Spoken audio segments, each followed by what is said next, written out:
네, 마지막 쟁점입니다. 이 쟁점은 저도 항상 궁금했었는데요. 하나의 건물이 있는데 그 건물에 관리 규약이 있고요. 또 그 안에 선거 관리 규정이 있죠.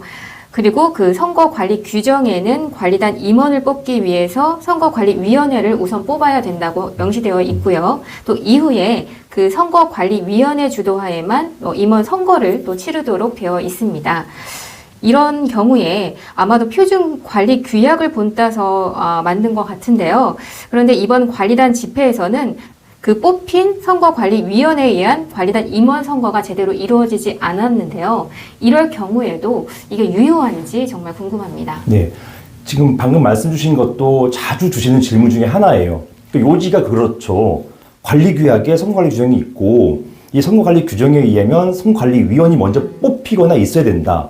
그리고 이 선거관리위원회에 따라 가지고 위원들이 이제 선거를 주도해야 된다 이런 건데 사안 같은 경우는 그런 선거관리위원들이 없었습니다. 즉 규약에는 여러 가지 규정들이 마련되어 있지만 실제로 이걸 행위할 사람들이 없었던 것이죠.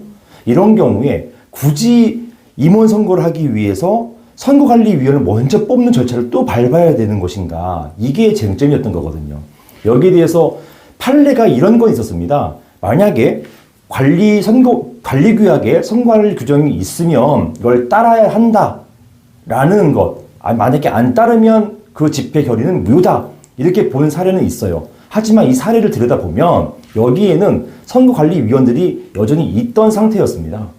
그런 상태였는데 만약에 선거관리위원이 없다고 한다면요. 그럴 경우에는 굳이 선거관리위원까지 뽑고 나서야 비로소 임원을 뽑을 이게 있느냐, 이럴 필요가 있느냐, 이게 이제 문제가 되는 것입니다.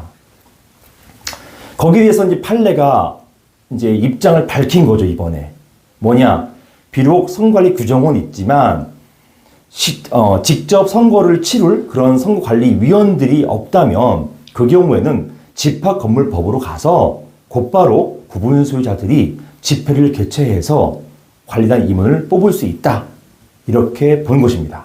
비록 관리규약에 선거관리 규정 관련된 규정이 있다 하더라도 그럼에도 불구하고 직접 구분 소유자들이 관리단 임원 뽑는 거 문제없다. 관리인 뽑는 것도 문제없다. 이렇게 봤습니다. 그래서 판례는 이렇게 봤죠. 선거관리인을 선출하지 않았다는 사정만으로, 즉 사전에 이 관리인이나 관리단 임원을 뽑기 전에 선관리인을 먼저 선출하지 않았다는 사정만으로는 이 사건 관리단 집회에서 이루어진 임원 선거가 선거관리 규약을 위반했다고 볼 수는 없다. 이렇게 보았습니다. 이게 자주 주시는 이제 질문들인데 여기에 대한 명확한 판례는 없었어요. 근데 이번에 비로소 이런 판례가 나왔다. 이렇게 보시면 되겠습니다. 의미가 있는 판례이죠. 말씀 참 잘 들었습니다. 지금까지 살펴본 사례를 보니까 또 딱히 명확한 법률 규정이 있어서 판단하기가 쉽지 않았고요. 오히려 많은 경험을 쌓으면서 판례를 또 잘 아시고 계시는 변호사님께 의뢰해야지만 좀 더 정확한 판단이 쓰지 않을까라는 생각을 참 많이 하게 되었습니다. 오늘도 좋은 말씀 감사드립니다. 다음 시간에 뵙겠습니다. 고맙습니다.